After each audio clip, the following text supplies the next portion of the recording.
They're here to assimilate you. Yes, King Willem-Alexander and Queen Maxima of the Netherlands are here to make you Dutch. They're here to sell Dutch to Kenya. Listen to this very carefully, my brothers and sisters.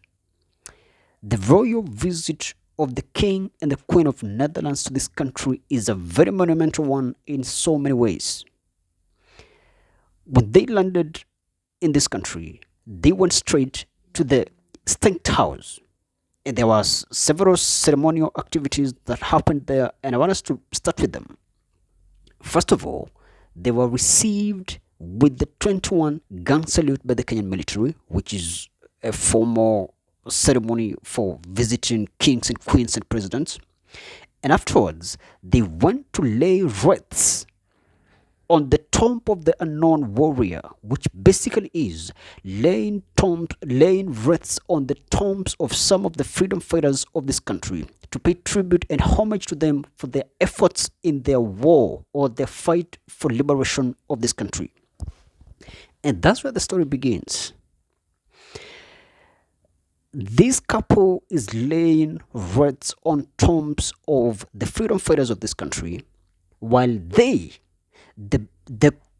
colonial empire of Netherlands, or the kingdom of Netherlands, went traversing the whole world, colonizing, enslaving, imposing their language and culture on people.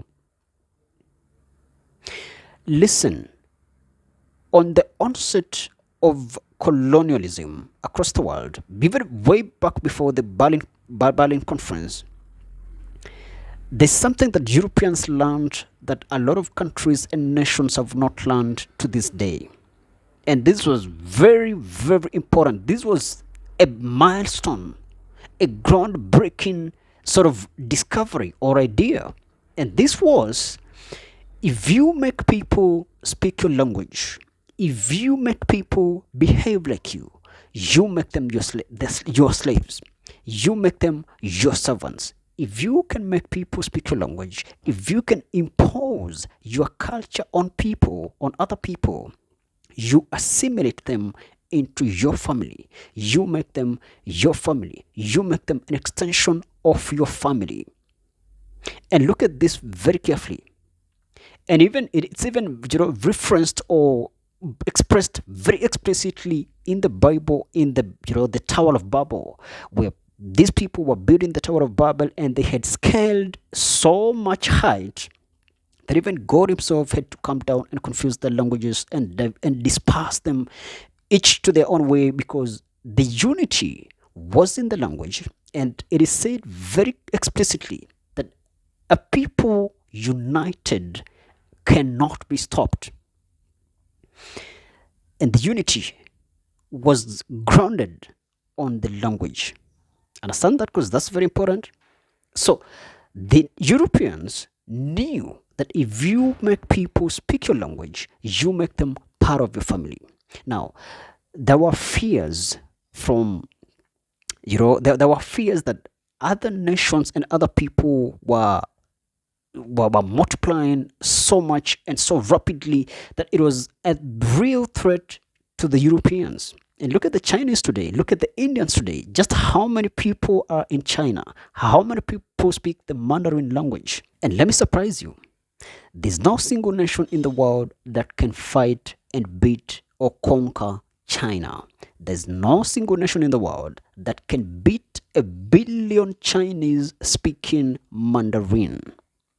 The Chinese people are the most united people, and they're united by their language. Remember, I just told you, with the example of the Tower of Babel, any group of people speaking one language is a united group of people.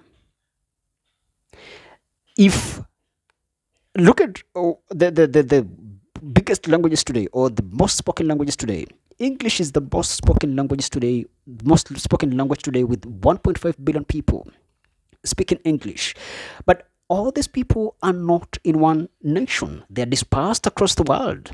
There's no nation in the world that has more than 400 million people speaking English. So The British actually had this in mind that if ever they would have to fight China or any group of people bigger than them in terms of the numbers and they're speaking one language, then the British would have to get all these English speaking nations to fight alongside them, to fight for them. That was the case in World War One, in World War Two, and it's never gonna be different. Even going into the future, if any war ever arises between the British or English speaking nations, they will marshal forces and resources from their fellow same language speakers or their fellow English speakers to fight for them, to fight alongside them. That is basically the whole idea of assimilation. You assimilate people into your culture and your language and your ideologies to make them your family, so that in case of something, they will have to partner with you. They'll have to side with you. And sometimes it's not even willingly. Sometimes, even like the case of the World War One and the World War Two, all these Africans were forced or manipulated. And even if you look at the bilateral ties that we say that we have with these ex-colonizers, the bilateral ties, the diplomatic relations that we have are meant for the same thing. It's to perpetuate the relationship.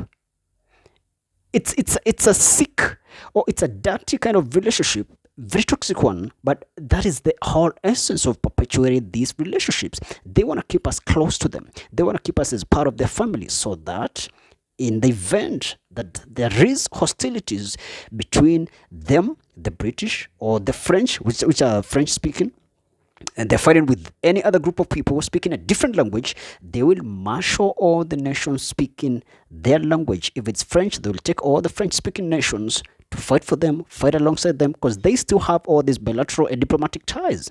Yes. How many people are in India? How many people speak the Hindi?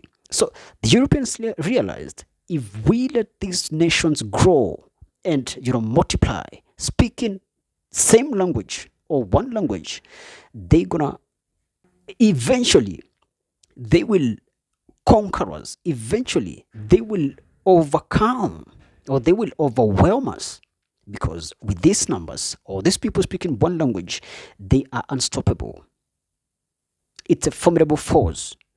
And what the Europeans did was to go to all these countries. As much as they wanted, free labor force or forced labor for their industrial revolution and the mineral resources and what other resources that they wanted from these countries where they colonized, but away from the free labor force and the mineral resources and other resources, they knew that if we assimilate these people into our family, if we make them part of us, they will be our servants, they will be our slaves, and they will be part of our family. And that's what happened. And it continues to happen up to this very day.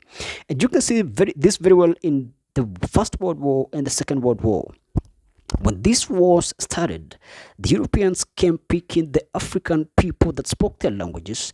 The French picked their French colonies, or they picked fighters from their French colonies, and so did the British, so did the Germans, so did the Spanish, or the Spanish, the Italians, and everyone else who had colonies in these countries, including Belgium, right?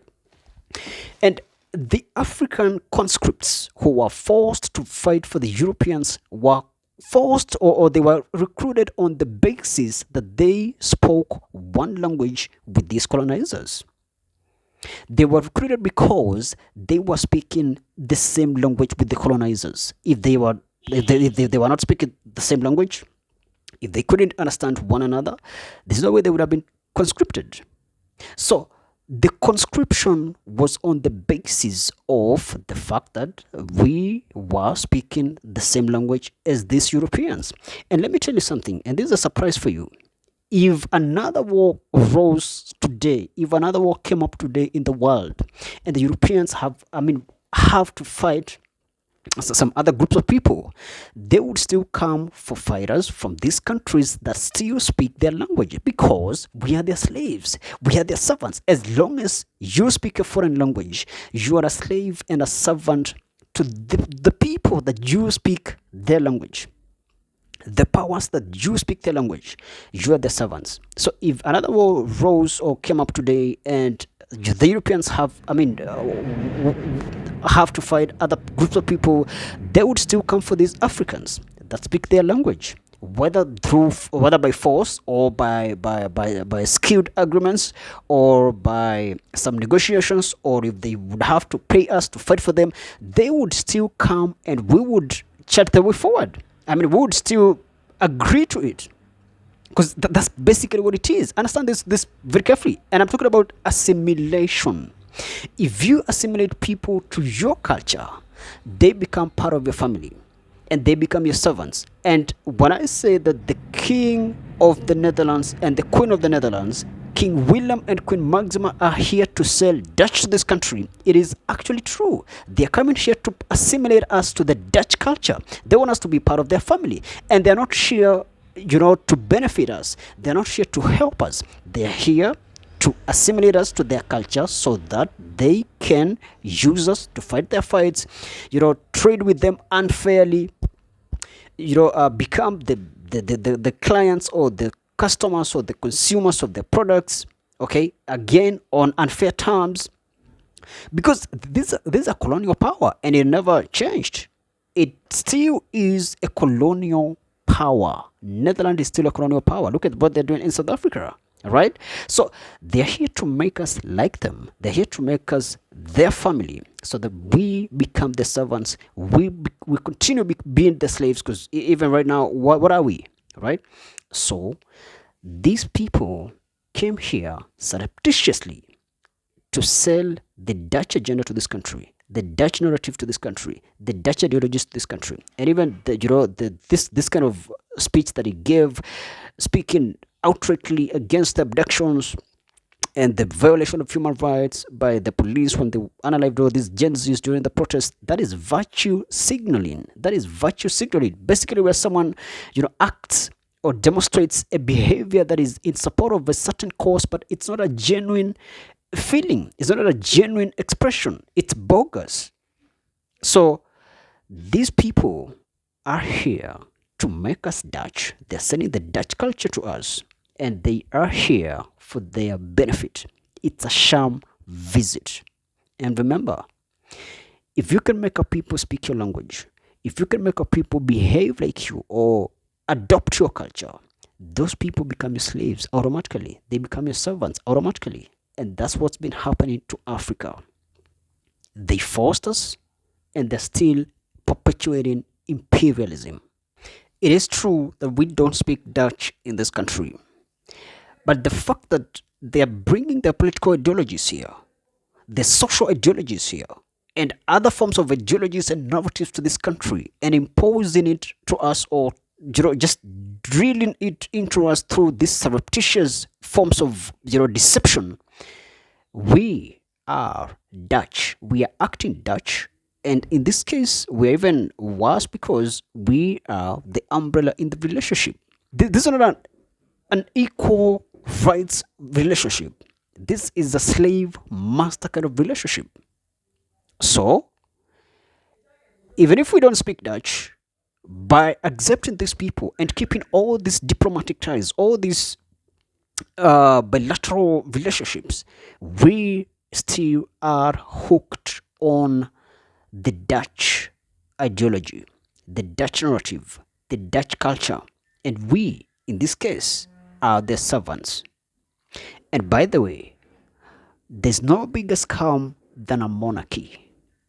I'm going to tell that story one day, but understand that monarchy is the biggest scam of all times. That's it for now. Thanks for watching, and remember to share, follow, and subscribe.